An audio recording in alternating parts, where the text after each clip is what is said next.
சூப்பரா மணக்க மணக்க நம்ம மீன் குழம்பு ரெடி ஆயிடுச்சு.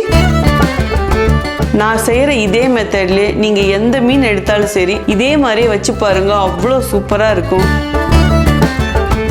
எப்பயுமே மீனுக்கு வந்து ஒரு கவுச்சி ஸ்மெல் இருக்கும் இல்லைங்களா, அந்த கவுச்சி ஸ்மெல்லாம் இல்லாம எப்படி வைக்கலாங்கிறத இந்த வீடியோல கத்துக்க போறீங்க.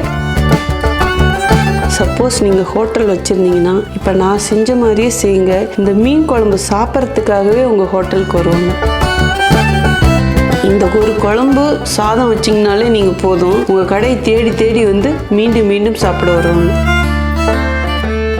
மீன் குழம்புனா இப்படி தான் வைக்கணும்னு எல்லாரும் கண்டிப்பாக பாராட்டுவாங்க.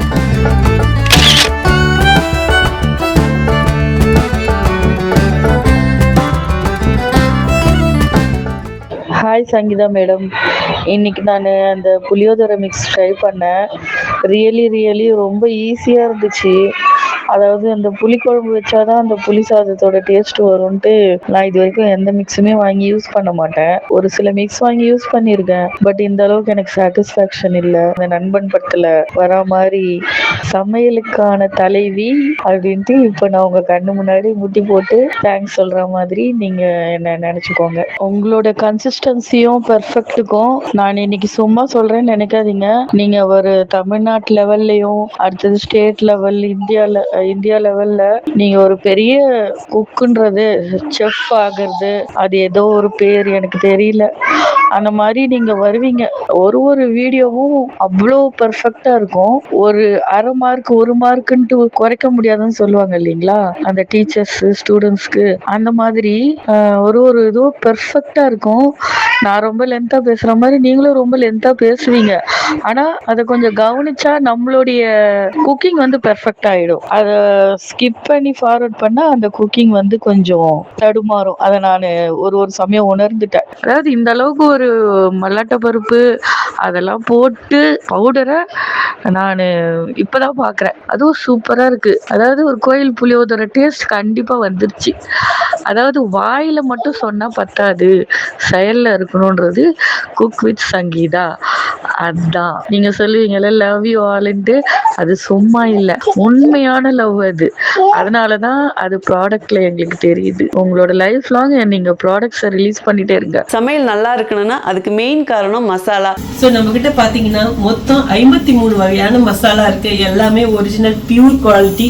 உங்களுக்கு இங்க பார்த்தா தெரியும், மேல பாருங்க என்னுடைய மிளகாய் எவ்வளோ ஒரு குவாலிட்டியா வச்சிருக்கேன்னு சொல்லிட்டு. இதை நான் எப்படி செய்வேன்னு பாத்தீங்கன்னா, நான் போற அத்தனை பொருட்களும் ஃபர்ஸ்ட் குவாலிட்டி. நானே போய் தேடி பார்த்து எந்த இடத்துல நல்லா இருக்கோ அங்க போய் பிரீமியம் குவாலிட்டி வாங்கி செய்யறேன். ஸோ அது எல்லாமே உங்களுக்கு கிடைக்கும். நம்ம வெப்சைட்டும் ஓபன் பண்ணியாச்சு. So cook with Sangeetha website மூலியமாவும் ஆர்டர் பண்ணிக்கலாம், வாட்ஸ்அப் மூலியமாவும் ஆர்டர் பண்ணிக்கலாங்க. Hi friends, welcome to cook with Sangeetha. ரொம்ப நாளைக்கு அப்புறம் உங்களை சந்திக்கிறேன். ஸோ ரொம்ப ஹாப்பி. உங்களெல்லாம் நிறைய பேர் கேட்டுட்டே இருந்தீங்க, அக்கா குக்கிங் ரெசிபியே இல்லைன்னு சொல்லிட்டு. ஸோ நம்ம மசாலாவில் ரொம்ப வேலை அதிகமாக இருக்கிறதுனால தான் என்னால் வந்து வீடியோ போட முடியல. பட் அப்பப்போ என்னால் எந்த அளவுக்கு ரெசிபி செஞ்சு காட்ட முடியுமோ அதுவும் செஞ்சு காட்டுறேங்க. ஸோ இன்னைக்கு வந்து பார்த்தீங்கன்னா சண்டே. இன்னைக்கு சண்டே வந்து மீன் குழம்பு வைக்கலான்னு, அதுவும் ஊரில் கேரளாவில் ஆற்றுல இருந்து மீன் எடுத்துகிட்டு வந்திருக்காங்க. பாருங்க, அவ்வளோ ஃப்ரெஷ்ஷாக இருக்குது. இது வந்து ஜிலேபி மீன் நம்ம தமிழில் சொல்லுவோம். அவங்க கேரளாவில் வந்து என்ன சாமி இது? பிலோப்பி மீனா. இந்த மீனோட அளவு வந்து 1.5 கிலோ இருக்கும். இன்னைக்கு இந்த மீன் வச்சு எப்படி மீன் குழம்பு செய்யறதுங்கிறதான் பார்க்க போறோம். நான் செய்யற இதே மெத்தட்லயே நீங்க எந்த மீன் எடுத்தாலும் சரி இதே மாதிரியே வச்சு பாருங்க, அவ்வளோ சூப்பரா இருக்கும். எப்பயுமே மீனுக்கு வந்து ஒரு கவுச்சி ஸ்மெல் இருக்கும் இல்லைங்களா, அந்த கவுச்சி ஸ்மெல்லாம் இல்லாம எப்படி வைக்கலாங்கிறதும் இந்த வீடியோல கத்துக்க போறீங்க. பட் ரொம்ப எளிமையான முறையில சங்கீதா ஸ்டைல செஞ்சு காட்ட போறேன். நம்ம சேனல் யாரெல்லாம் என்ன சப்ஸ்கிரைப் பண்ணலையோ சப்ஸ்கிரைப் பண்ணுங்க ப்ளீஸ். கீழே இருக்கிற பெல் பட்டன்ல மறக்காம ஆள் கொடுங்க, அப்பதான் நான் போற வீடியோ உங்களுக்கு உடனே வரும். வாங்க இப்ப எப்படி செய்யறதுன்னு பார்க்கலாம். இப்ப மீன் குழம்பு செய்யறதுக்கு நான் 1.5 கிலோ ஜிலேபி மீன் எடுத்து வச்சிருக்கேங்க. மீன் கழுவுறது ரொம்ப முக்கியம். நான் கல்லுப்பு போட்டு நல்லா தேய்ச்சி கழுவிட்டு தண்ணி இல்லாம எடுத்து வச்சிருக்கேங்க. இப்ப இந்த மீன் அப்படியே குழம்புல போறதை விட இதுக்கு ஒரு மசாலா கொடுத்தா மீன்ல மசாலா பிடிச்சிட்டு டேஸ்ட் சூப்பரா இருக்கும். இப்ப என்னென்ன போடலாம்னு அதுவும் பார்க்கலாம். மஞ்சள் 1/2 டீஸ்பூன் போட்டுக்கலாங்க. வீட்டுக்கு தேவையான எல்லா மசாலா பொடியும் நம்ம கிட்ட இருக்கு. இந்த மஞ்சளும் நம்ம கிட்ட இருக்கிறதாங்க. இப்ப 1/4 டீஸ்பூன் மஞ்சள் பொடி போட்டுக்கலாம். இதுல இப்ப மிளகாய் பொடி 4 டீஸ்பூன் போட்டுக்கலாங்க. உங்கள் காரத்துக்கு ஏற்ப மிளகாய் பொடி கூடி குறைச்சி போட்டுக்கலாம். அடுத்தது உப்பு 2 டீஸ்பூன் போட்டுக்கலாம். கல் உப்பு போடணுங்க, அதுதான் எப்பயுமே டேஸ்ட் சூப்பராக இருக்கும். இதுலேயே 2 டீஸ்பூன் நல்லெண்ணெயும் ஊற்றிக்கலாம். நல்லெண்ணெய், கடலை எண்ணெய், தேங்காய் எண்ணெய், இந்த மாதிரி எந்த எண்ணெய் ஊற்றி வேணாலும் மீன் குழம்பு பண்ணலாம். பட் பெஸ்ட் வந்து நல்லெண்ணெய். எனக்கு வந்து தேங்காய் எண்ணெயில செய்யறதும் ரொம்ப ரொம்ப பிடிக்கும். இப்போ இது எல்லாத்தையும் நல்லா ஒன்று சேர்த்து மிக்ஸ் பண்ணிக்கலாங்க. எப்பயுமே மீன் ஃப்ரெஷ்ஷாக இருக்கிறது எப்படி கண்டுபிடிக்கணும்னு பார்த்தீங்கன்னா, நம்ம மீன் கழுவும் போதும் சரி, மீன் இந்த மாதிரி மசாலா போட்டு பெரட்டும் போதும் அதுல இருந்து கழுண்டு வரக்கூடாது. தனித்தனியா மேல அப்படியே பிசிறு பிசிறா வரக்கூடாது. அப்படி வந்தாலே பழைய மீன் அர்த்தம். எல்லாமே நல்லா மிக்ஸ் பண்ணியாச்சு. இது 10 நிமிஷத்துக்கு அப்படியே ஊறட்டுங்க. அடுத்தது புளி ஊற வச்சுக்கலாம். 2 சின்ன எலுமிச்சை சைஸ் புளி எடுத்து சுடு தண்ணி ஊற்றி ஊற வச்சுக்கலாங்க. சுடு தண்ணி ஊற்றி ஊற வைக்கும் போதும் நல்லா சாஃப்டா புளி சீக்கிரமா ஊறிடும். இப்ப இது அப்படியே ஒரு பக்கம் வச்சிடலாம். அடுத்தது மசாலாலாம் அரைச்சிக்கலாம். அதுக்கு ஒரு மிக்சி ஜார் எடுத்துக்கிட்டேன். பழமா மீடியம் சைஸ் 3 தக்காளி எடுத்து சின்ன சின்னதா கட் பண்ணிருக்கேன். இதுலயே போட்டுடலாம். அடுத்தது சின்ன வெங்காயம் 2 கைப்பிடி எடுத்து பொடியா கட் பண்ணி வச்சிருக்கேன். இப்ப இதுவும் போட்டுடலாம். இதோடய 10 பல்லு பூண்டும் பொடியா கட் பண்ணிருக்கேன். இப்ப இதுவும் போட்டுடலாம். சின்னதா ஒரு துண்டு இஞ்சி எடுத்து பொடியா கட் பண்ணிருக்கேன். இப்ப இதுவும் போட்டுக்கலாம். மீன் குழம்புக்கு போய் இஞ்சான்னு நினைக்கலாம், போட்டு பாருங்க. மீன்ல இருக்கிற கவுச்சி ஸ்மெல்லும் எடுத்துரும், டேஸ்டும் சூப்பரா இருக்கும். அடுத்தது கருவேப்பிலை ஒரு கொத்து போட்டுக்கலாம். இப்ப இதை அரைச்சிக்கிட்டு வந்துடுறேன். மசாலா அரைச்சாச்சுங்க. இதை அப்படியே ஒரு பக்கம் வச்சிடலாம். இப்போ இன்னொரு மசாலா அரைக்கிறதுக்கு ஒரு மிக்சி ஜார் எடுத்துக்கிட்டேன். ஒரு கைப்பிடி தேங்காய் போட்டுக்கலாங்க. இதுலேயே தேங்காய் கம்மியாக போடணும். அதிகமாக போட்டிங்கன்னா அந்த மீன் குழம்போட ருசியே அடைக்கிடும். பட் கொஞ்சமாக போடும் போதும் இதில் இருக்கிற காரம் புளிப்புலாம் இழுத்துட்டு இது லைட்டான ஒரு இனிப்பு சுவை தரும். ரொம்ப டேஸ்ட்டு சூப்பராக இருக்கும். இப்போ அடுத்தது இதில் ஒரு டீஸ்பூன் ஜீரகம் போட்டுக்கலாம். ஜீரகம் போடும் போதும் டேஸ்ட்டு சூப்பராக இருக்கும். ஒரு 5-6 கடுகு போட்டுக்கலாம். கொஞ்சமாக, அதிகமாக போடக்கூடாது. பட் ட்ரை பண்ணி பாருங்கள், சூப்பராக இருக்கும் டேஸ்ட்டு. அடுத்தது 1/2 டீஸ்பூன் சோம்பும் போட்டுக்கலாம். சோம்பு கம்மியாக போடணும். இதிலே கொஞ்சம் மஞ்சள் பொடி போட்டுக்கலாம். ஏற்கனவே மஞ்சள் பொடி போட்டிருக்கோம். அப்போ 1/4 டீஸ்பூன், இப்போ 1/4 டீஸ்பூன். இப்போ காரத்துக்கு ஏற்ப வெறும் மிளகா பொடியும் போட்டுக்கலாங்க.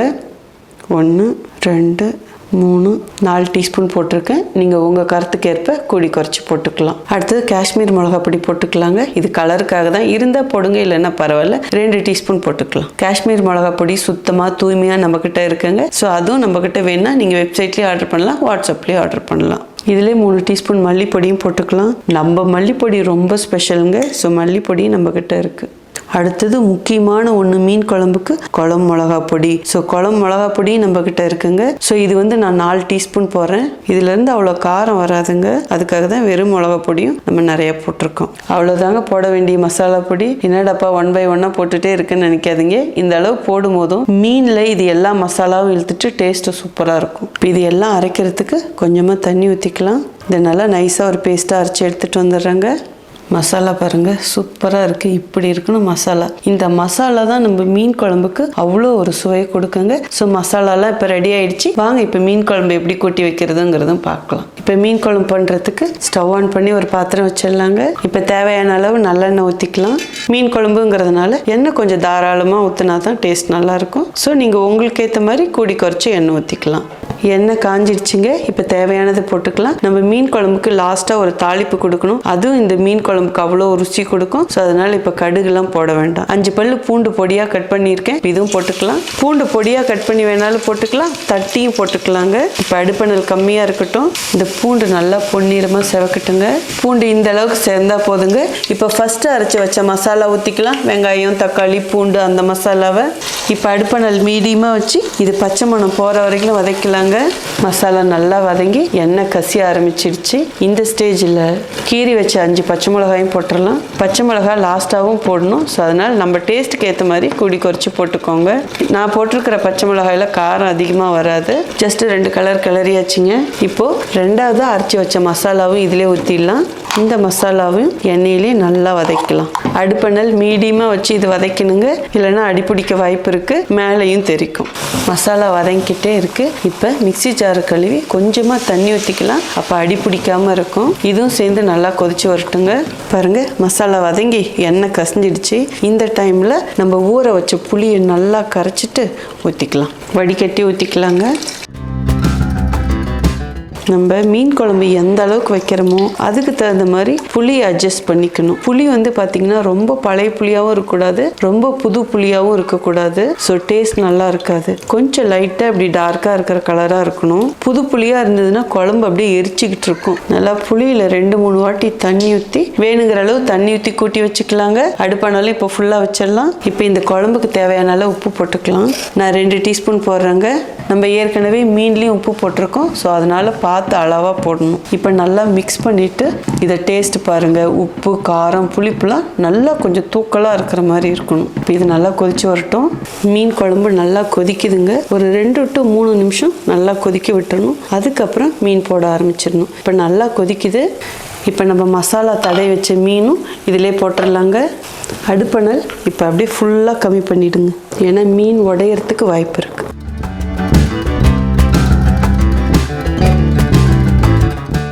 இந்த பாத்திரத்தில் இருக்கிற மசாலாவை கொஞ்சமாக தண்ணி ஊற்றி கரைச்சி ஊற்றிடலாம். இப்போது அடுப்பணல் மீடியமாக வச்சிடலாம். நல்லா ஒரு கொதி வரட்டும். அதுக்கப்புறம் ஃபுல்லாக கம்மி பண்ணிடணும். இப்போது இந்த மீனை போட்டு அப்படி இப்படியும் கிளறக்கூடாது. இங்கே பாருங்கள், நான் அப்படியே லைட்டாக இப்படி அழுத்தி விட்றேன். எல்லா மீனும் உள்ளே போகிற மாதிரி, அவ்வளோதான்.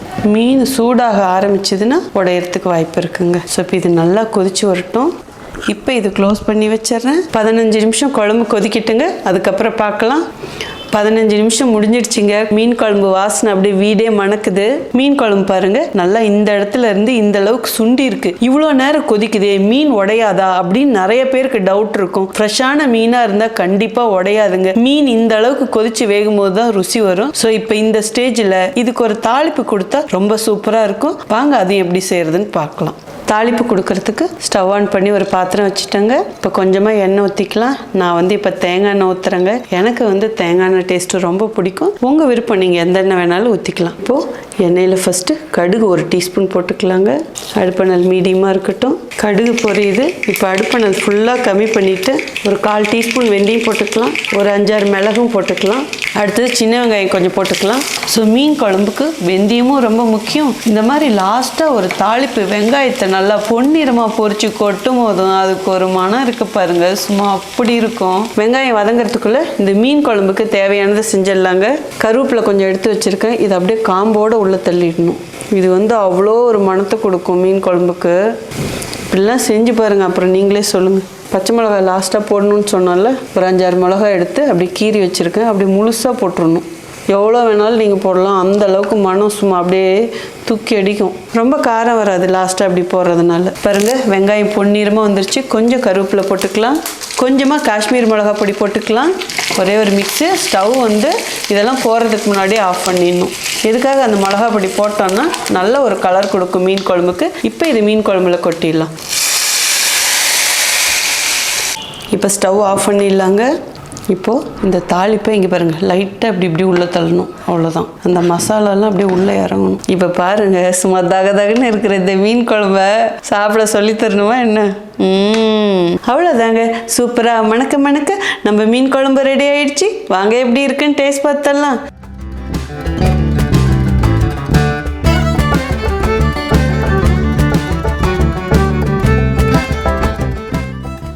இப்போ எப்படி இருக்குன்னு டேஸ்ட் பார்த்துக்கிட்டு தேவையான டிப்ஸும் கொடுத்துட்றாங்க. கண்டிப்பாக உங்களுக்கு பார்க்கும் போதே சாப்பிடணும்னு தோணி இருக்கும்.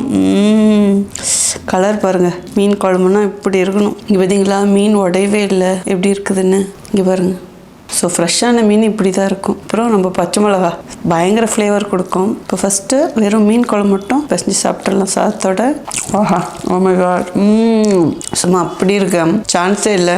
சின்ன விஷயம் தாங்க, அவ்வளோ ருசி கொடுக்கும். ஸோ இந்த குழம்பை பொறுத்த வரைக்கும் புளி கொஞ்சம் ஜாஸ்தியாக ஊற்றணும். அப்போ தான் இந்த மீனில் புளிப்புலாம் இறங்கிட்டு டேஸ்ட்டும் நல்லாயிருக்கும், கவுச்ச ஸ்மெல்லும் இல்லாமல் இருக்கும். கவுச்ச ஸ்மெல் இல்லாமல் இருக்கிறதுக்கு நான் எப்படி பொருட்கள் போட்டணும், நான் எப்படி மசாலா அரைச்சணும், அந்த மாதிரி அரைச்சி செய்யுங்க. சூப்பராக இருக்கும். இங்கே பாருங்களேன், ஓ மை காட், அப்படி இருக்கு. இப்போ இந்த மீன் சாதம் எல்லாம் வச்சு சாப்பிட்ருவோமா? அவ்வளோ சூப்பராக இருக்குது. இந்த மீன் குழம்பு 10 நாள் வச்சு கூட சாப்பிட்லாம். சாப்பிட்டுக்கிட்டே இருக்கலாம்னு தோணும். உள்ள நல்லா மசாலாலாம் இறங்கிட்டு அவ்வளோ ருசியாக இருக்குது. மீன் குழம்பே பிடிக்காதுங்கிறவங்க கூட இதை சாப்பிடுவாங்க. மீன் குழம்பு ஏன் சாப்பிட மாட்டாங்க நிறைய பேர் பார்த்தீங்கன்னா, அதில் அந்த கவுச்சி ஸ்மெல் இருக்கிறதுனால தான். ரொம்ப கவுச்சி ஸ்மெல் இருந்ததுன்னா அந்த மீன் வந்து ஃப்ரெஷ்ஷாக இல்லைன்னு அர்த்தம். அப்புறம் பச்சை மிளகாயும் சேர்த்து சாப்பிட்ருவோமா? கொஞ்சம் அப்படியே எடுத்துக்கலாம், இதோடய வச்சுக்கலாம். எல்லாத்தையும் ஒன்றா சேர்த்து சாப்பிட்ருவோமா? அப்படி இருக்கேன், சான்ஸே இல்லை. நானும் மீன் குழம்பு வச்சு ரொம்ப நாள் ஆயிடுச்சு. ஸோ சண்டே ஸ்பெஷலாக நான் இன்னைக்கு செஞ்சுருக்கேன். நீங்கள் சண்டே தான் செய்யணும்னு இல்லை, இந்த வீடியோ பார்த்துட்டு சேவ் பண்ணிவிட்டு எப்போ வேணாலும் இதே மாதிரி நீங்கள் செஞ்சு சாப்பிட்லாம். எந்த மீனாக இருந்தாலும் சரி, மீன் குழம்புனா இப்படி தான் வைக்கணும்னு எல்லாரும் கண்டிப்பாக பாராட்டுவாங்க. ஸோ இதே மாதிரி செஞ்சு பார்த்துட்டு எப்படி இருக்குன்னு சொல்லிட்டு மறக்காமல் கமெண்ட் பாக்ஸில் சொல்லுங்கள். இந்த ரெசிபி உங்களுக்கு பிடிச்சதுன்னா மட்டும் உங்கள் ஃப்ரெண்ட்ஸ் அண்ட் ஃபேமிலிக்கு ஷேர் பண்ணுங்கள். உங்களுக்கு என்ன ரெசிபி வேணுமோ அதுவும் கமெண்ட் பாக்ஸில் சொல்லுங்கள். அப்புறம் இந்த மீன் குழம்புக்கு போட்ட எல்லா மசாலாவும் நம்மக்கிட்ட இருக்கும். வேணுங்கிறவங்க வெப்சைட்லேயே ஆர்டர் பண்ணலாம், வாட்ஸ்அப்லேயே ஆர்டர் பண்ணலாம். அடுத்த வீடியோவில் பார்க்குறேன். See you, bye, love you all. கடலில் கண் தண்ணி எழுந்திரிச்சு வரும். இங்கே இருக்க தெரியுதா? அம்புட்டு ரிசி நல்லா காரசாரமாக தொண்டைக்கு இதமாக அப்பாப்பா அப்படி இருக்குது. சாப்பிடுங்க நீங்களும் இதே மாதிரி செஞ்சு எப்படி இருக்குன்னு சொல்லிட்டு கமெண்ட் பாக்ஸில் சொல்லுங்கள். என்ன நம்புங்க, அவ்வளோ சூப்பராக இருக்குது. ஆற்று மீன் இருக்கு. ஓ மை காட், ஆற்று மீன் தான். இங்கே குளிருது பெங்களூரில், அதனால தான் ஜர்க்கின்னு கேபெல்லாம். ஓகே சாமி, பாய்.